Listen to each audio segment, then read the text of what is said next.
మీరు అక్కడ ఆ నందప్రజానికి వెళ్ళండి, వెళ్ళి కృష్ణ పరమాత్మని తీసుకురండి అని చెప్పన్నారు. దాన్ని ఎవరైనా పంపించవచ్చు, కానీ ఇక్కడ కంసుకు మాట చెప్తారు, ధనుర్యాగం అనేటువంటి యాగం చేస్తున్నాను, ఈ యాగంలో మా మేనల్లుడు లేకపోతే ఎలాగా, కానీ ఎవరైనా పంపినట్టయితే అనుమానిస్తారు, నేను మా మేనమామ గారికి మేనల్లుడికి పడలేదు అనుకుంటారు. అందుగురించి అటు వాళ్ళకి ఇటు మాకు కావలసిన వాళ్ళు కాబట్టి మిమ్మల్ని నేను పంపిస్తున్నాను అని చెప్పి అన్నారు. అప్పుడు అనుకున్నాక కుల మహర్షి అనుకున్నాక అత్యమే సఫలం జన్మ శుక్లభారత అత్యమే నిశామం అనుకున్నాను.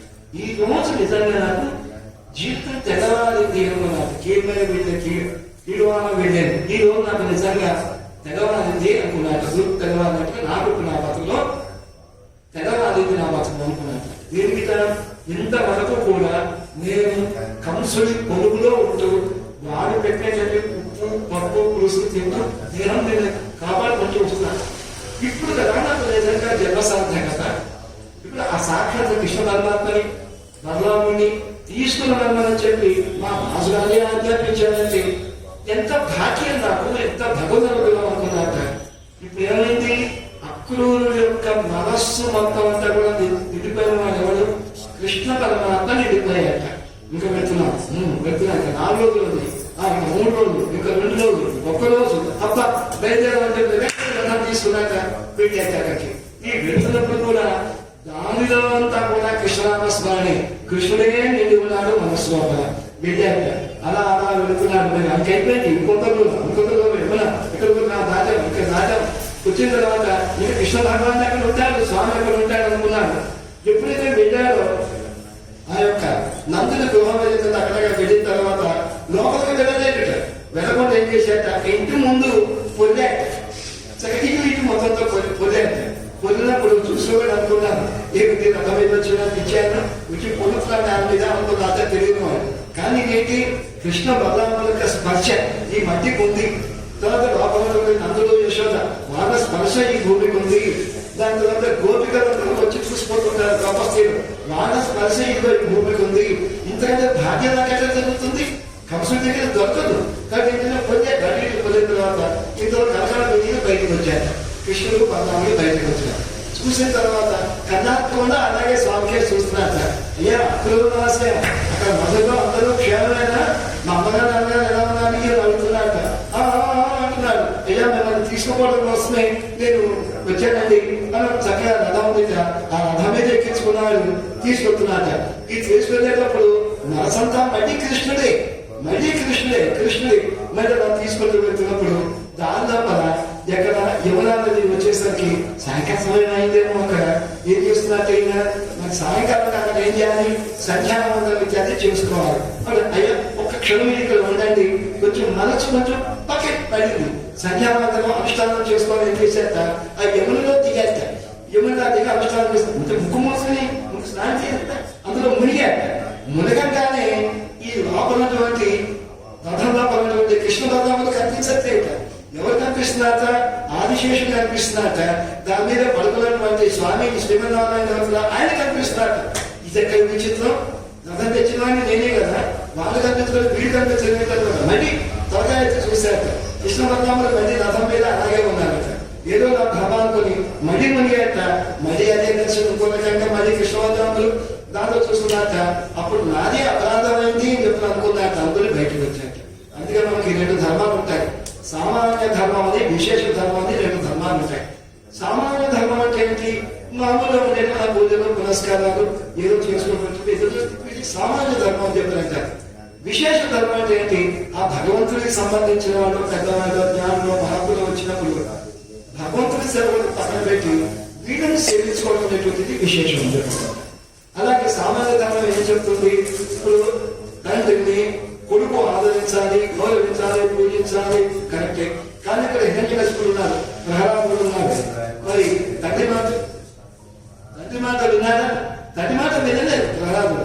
ఎప్పుడు కూడా శ్రీహరినే ఉపాసించమని చెప్పారు. అక్కడేంటి మరి తండ్రి మాట వినడం అనేటువంటిది సామాన్య ధర్మము.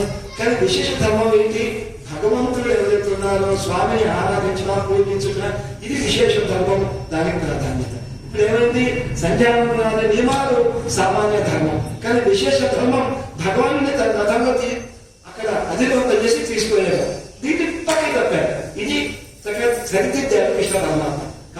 మనకి మొట్టమొదటి భరతుడు చేసిన యాత్ర, రెండవది అకుల మహాశయుడు చేసినటువంటి యాత్ర, మూడవ యాత్ర ఏమిటంటే దీంట్లో మనము ఏదైతే ఉందో తిరుమల యాత్ర అని చెప్పారంట. తిరుమలకి చేసేటువంటి యాత్ర అంటే ఇప్పుడు కాలాన్ని మనం లెక్క పెట్టకూడదు. ఇప్పుడు కాలం అంటే ఉంది, ఇప్పటికీ మనం ఫ్లైట్ బుక్ చేసుకున్నాం, తిరుగుతాం, వెళ్తాం, దర్శనం చేసుకోవటం, ఒకే రోజులో మళ్ళీ మనకి హైదరాబాద్ రావచ్చు. కానీ ఒకప్పుడు తిరుమల యాత్ర అంటే ఎలా ఉండేదంటే ఒక కనీసం 50-60 క్రితం వరకు కూడా వెళ్తున్నాము యాత్ర అని అనుకోవాలి. శ్రీనివాసుని దర్శించుకోవడం కోసం తిరుమల వెళ్తున్నాము అనగానే వెంటనే ఏమవుతుంది, అక్కడ ఈ చుట్టుపక్కల వాళ్ళు ఎవరైతే ఉంటారో వాళ్ళందరూ వచ్చేవాళ్ళందరూ కూడా మాతో రండి అని చెప్పి చెప్పడం. అలాగా ఒక నెల తర్వాత ఎప్పుడో మనం వెళ్తాం అనుకున్నప్పుడు మనసంతా కూడా వెళ్ళేటువంటి వీళ్ళకి శ్రీనివాసుడే ఉంటాడు అదొకటి. రెండోది ఏం చేస్తారు, ఒక ముడుపు కట్టేవాడు. ముడుపు రెండు రకాలు, ఇంట్లో ముడుపు కట్టక దీంట్లో కొంత ధనాన్ని అందులో పెట్టుకొని దాని ఖర్చులు వాడుకునేలాగా దానివల్ల అదొక పద్ధతి. ఇంకోటి ఏంటంటే రెండోది ఏంటి, మీరు ఎవరైనా కనుక మేము తిరుమల వెళ్తున్నామండి అని చెప్పినప్పుడు వచ్చేవాళ్ళు వస్తారు, రాని వాళ్ళు ఏం చేస్తారంటే ఎంతో కొంత డబ్బించి స్వామికి సమర్పించండి చెప్పనిస్తారు. ఇది ఒక విశేషం. దీంట్లో తర్వాత ఎలా వెళ్ళేవాడు, ఎంతమంది మీద వెళ్ళేవాడు. ఇక అయిపోయింది, ఈ గ్రామం దాచాం, ఈ గ్రామం దాచాం, ఇతర దాచాం, ఇక నుంచి పైకి వెళ్ళిపోతాం, శ్రీనివాసుని సేవిస్తాం, వెంకటేశ్వర స్వామిని సేవిస్తాం. అక్కడ దాకా వెళ్ళిన తర్వాత అందరూ కూడా కాలినడకనే పైకి వెళ్ళడము, బండి పైకి పోవు, కాలినడకని వెళ్ళేటప్పుడు దారిలో ఈశ్వరణ గోవిందనామస్మరణ చేస్తూ వీళ్ళు చక్కగా పైకి వెళ్ళేటువంటి వారు. అయితే ఎప్పటి నుంచో ఒక 2 నెలలు 3 నెలల ముందే వీళ్ళు సంకల్పించడం, తర్వాత అదంతా కూడా మనసంతా కూడా స్వామి ఆక్రమించడం ఏదైతే ఉంటుందో ఆ నామస్మరణతో వేరే లేకపోతే ఏదైతే ఉందో దీన్ని ఏమంటాం మనం మూడవ యాత్ర తిరుమల యాత్ర అనేటువంటిది ఒకటి. నాలుగవది ఈ మూడింటికంటే ఒక విశేషం ఏంటంటే అచ్చిరాది యాత్ర అంటారు. అచ్చిరాది యాత్ర, అచ్చిరాది ఏంటంటే అచ్చిష్ అంటే సుందికేయడం. దాంట్లో మనం ఉండేటువంటి అది కనుక మన కనుక జాగ్రత్త చూసినట్టయితే ఎవరైతే ముక్త పురుషులు ఉంటారో దాని ద్వారా పరమపదానికి వెళ్ళిపోతారట. ఎలా వెళ్తారు అసలు ఆత్మలు ఎన్ని రకాలు అంటే 3 స్థితిలో ఉంటాయి ఆత్మలు. ఒకటి అనంత గరుడ విశ్వసేనాది నిత్యస్వరూపుతో భగవంతుడు ఏం చేసి ఉంటారు. తర్వాత ఇక శ్రీదేవి భూదేవి నీలాదేవితోటి అదే పరమపదం అని చెప్పి ఒకటి ఉంటుంది, శ్రీవైకుంఠం చెప్పాను. అక్కడ స్వామిని ఏం చేసి ఉంటారు, అక్కడ ఉన్నవాళ్ళు ఎవరెవరైతే ఉంటారు చాలా మంది, ఎంతో మంది భక్తైలు భాగవతై సహా అంటారు. అక్కడ వాళ్ళందరూ కూడా ఏమంటారు, వాళ్ళకి అందరి పేరు ఆత్మలకి నిత్యాత్మలు అంటారు. నిత్యం అక్కడే ఉండేటువంటి ఆత్మలు నిత్యాత్మలు అని చెప్పారు. అయితే మరి మనమందరం ఎవరు బద్ధాత్మ, మనందరం కూడా బంధింపబడి ఉన్నవాడు బద్ధాత్మ, మనందరం కూడా బద్ధాత్మ. అయితే ఈ బద్ధాత్మకి మనకి వేదాలను ఉంటుంది, ఎక్కడికి పరపరంగా వేదాలు ఉంటుంది. చాలా మందికి 99 మంది ఉండదు, ఒకరికి ఒకరితో వెళ్ళాలి అని చెప్పని కోరుకుంటుంది. అటువంటి వాడు ఏం చేస్తారు, ఈ 1% 2% వీళ్ళు ఏం చేస్తారు, ఉత్తమైనటువంటి ఆచార్యుని ఆశ్రయిస్తారు. ఉత్తమైనటువంటి ఆచార్యుని అంటే ఎవరు, భగవంతుని గురించిన జ్ఞానం సంపూర్ణంగా కలిగి ఉండి తాను ధరించడమే కాకుండా ఇతరులు కూడా ధరింపజేసేటువంటి మహానుభావుడు ఎవరైతే ఉంటాడో అటువంటి వాడు ఉత్తమైనటువంటి ఆచార్యం. ఆయన దగ్గరికి వెళ్ళిన తర్వాత మంత్రోపదేశాలు మొత్తం పొందుతారట. నాకు పరమాత్మే సమస్తము, ఆ స్వామి భగవానే నాకు సర్వస్వం చెప్పి నమ్మినటువంటి ఆ మహానుభావులు నిరీక్షిస్తూ ఉంటారట. దేనికోసం నిరీక్షిస్తుంటారు, ఇక మాకు ఆచార్యుడు అనుమతించాడు, మేము ఇక్కడ కాలక్షేపం చేస్తుంటాం, ఎప్పుడు మనకి టైం వస్తే అప్పుడు మనం అక్కడికి వెళ్ళిపోవాలి పరపదానికి. చాలా గొప్ప వైభవంగా ఉంటుంది పరపదం, చాలా గొప్పగా ఉంటుంది అది. అక్కడికి వెళ్ళాలి, అక్కడికి స్వామిని నిత్యం సేవిస్తూ ఉండాలి. అక్కడికి వెళ్ళి చెప్తాను అంటే పదకొండవ ఉదాహరణ చెప్పాను మీకు. ఎటువంటిది కలకంట ఉంటుంది, కలకంట అంటే ఒక బెల్లం ఉంటుంది. బెల్లానికి దాని రుచి తెలియదు, బెల్లం రుచి ఎవరికి తెలుస్తుంది, దాన్ని గట్టిగా పట్టుకునేటువంటి చీమకి తెలుస్తుంది. అలాగంటే భక్తులు ఎలాగంటే చీమ లాంటి వాడు అనమాట, భగవంతుడు బెల్లం లాంటి వాడు. బెల్లానికి బెల్లం రుచి తెలియదు, కానీ చీమ ఎటువంటి దాన్ని ఆశించిన దానికి దీనికి ఆ వైభవం తెలుస్తుంది. వీడు ఉవ్విడు తోటాట, ఎప్పుడు నాకు ఆ దశ వస్తుంది, నేను ఎప్పుడైనా కలపదాన్ని వెళ్ళాలి. వెళ్ళేటప్పుడు దారిలో ఒక చక్కటి మార్గం ఉంటుంది. ఎటువంటి మార్గం, వీళ్ళందరూ బద్ధాత్మలు. ఈ బద్ధాత్మ దేహాన్ని వదిలేసిన తర్వాత ఏమవుతుంది, ముక్తాత్మ అవుతుంది. ఈ ముక్తాత్మ అంటే ముక్త పురుషుడు, ముక్తాత్మ అని చెప్పి అంటారు. అంటే తన పనులు ఉండేవాడు నిత్యాత్మలు, మనం బద్ధాత్మము. లేదా ఈ వెళ్ళేటువంటి వాడు ఎవరైతే ఉంటారో ఈ బంధనాలను ఛేదించుకున్నవాడు వీడు ముక్తాత్మ అంటారు. వీళ్ళు వెళ్ళేటప్పుడు ఒక దారి ఉంటుంది. ఎటువంటి దారి? ఒక్కొక్క లోకాన్ని దాటుకుంటూ కలపల వెళ్తారట. ఈ లోకం వెళ్ళేటప్పుడు వాళ్ళందరూ అనుకుంటారు, అక్కడే దేవతలు వాళ్ళందరూ వచ్చి ఎదురు వస్తారట, స్వాగతం చెప్తారు. ఈ మహానుభావుడు ఎవరుతున్నారో భగవంతుడే ఆశించాడు ఆచార్యుల ద్వారా, ఈయన మళ్ళీ తిరిగి ప్రపంచానికి రాడు. ఇటువంటి వాడు మన దగ్గరికి వచ్చినప్పుడు కొంతసేపు ఉన్నప్పుడు కూడా మన ధన్యత చెందుతామని చెప్తాను. ఆ లోకము మహాతో లోకాలు ఉంటాయి, ఇది పగలు రాత్రి చెప్పని ఇవన్నీ వీటి దాటుకుంటూ సూర్యమండలం, బయట చంద్రమండలం ఇట్లా పైకి పోతూ ఒక్కొక్క లోకం ఉంటుంది. లోకాలు పోయినప్పుడు ఇంకా మిగిలిన లోకాలు వెళ్తున్నప్పుడు ఆయా ఎవరైతే ఉంటారో ఆ అధిష్టాన దేవతలు ఎవరైతే ఉంటారో వాళ్ళందరూ వచ్చి స్వాగత సత్కారాలు చేసి పైకి పంపిస్తారు. విన్నప్పుడు అలా వెళ్ళిన తర్వాత పైకి వెళ్ళిన తర్వాత అక్కడ ఆ పరమపదం శ్రీవైకుంఠం చుట్టూతో కూడా విరజ అనేటువంటి నది ఆవరించుంటుందిట. ఆ విరజ అనేది రజస్సు అంటే ఈ ధూళి, ఇటువంటి సంబంధాన్ని తొలగిస్తుందిట. అందులో చక్కగా స్నానం చేస్తారట.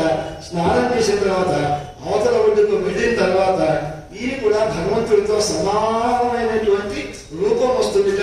మనకి భగవద్గీతలో స్వామి చెప్తారు, దీన్ని ఆశ్రయించిన వాళ్ళు ఎలా ఉంటారో వాళ్ళు వచ్చేది ఏంటంటే మమ సాధారణ్యమాగత అంటారు. నాతో పాటు సమానమైనటువంటి వైభవం నా భక్తులకు అందరికీ వస్తుందని చెప్పంటారు భగవద్గీతలో స్వామి చెప్పిన మాట.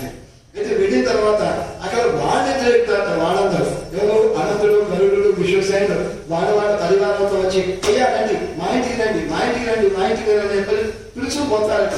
అదే కాకుండా శతం చూడు హస్త, శతం మాసు హస్త, శతం మాయ హస్త, ఒక్కొక్కళ్ళు వాళ్ళ ఇంట్లో పద, చేతిలో పద, 100 మంది వీళ్ళు దేవతాశ్రీలు అందరూ ఏం చేస్తారట, కొంతమంది ఏమో వస్త్రాలు తీసుకుంటారట, కొంతమంది మంచి గంధ విచారాలు తీసుకుంటారట, కొంతమంది ఏమో మంచి పుష్పాలు వెళ్తుంటారు, మాలలు ఇవి తీసుకుంటారట. ఇలా సత్కరిస్తూ భగవంతుడి సన్నిధికి చేస్తారట. చివరికి భగవంతుడి సన్నిధిని చేస్తాడు, అక్కడ ఆనందం పొందుతారు, శాశ్వత ఆనందం అని చెప్పాను. మరి ఈ దారిలో పోవాలంటే ఎంత గొప్పవాళ్ళు ఉండాలి ఇతరులు వెళ్ళేవాడు, భగవంతుడు ఆశ్రయించేవాడు. కాబట్టి అనుకుంటాట, ఎప్పుడు నేను ఈ దేహోపచారం చేస్తాను, ఎప్పుడు నేను ఈ దానిలో ప్రయాణం చేసి నేను అక్కడికి పరపరాలు చేరుకుంటానని చెప్పాను. ఊహించుకొని ఉమ్మిడుతూ ఉంటారట. ఇది 4వ యాత్ర. అంటే ఎన్ని యాత్రలు ఇప్పటికి? భక్తుడి యాత్ర ఒకటి, దాని తర్వాత అక్రూర మహర్షి చేసిన యాత్ర 2వది, 3వది తిరుమల యాత్ర ఒకటి శ్రీనివాసుడి దగ్గరికి, 4వది అచ్చిరాది యాత్ర అనేటువంటిది సాగు.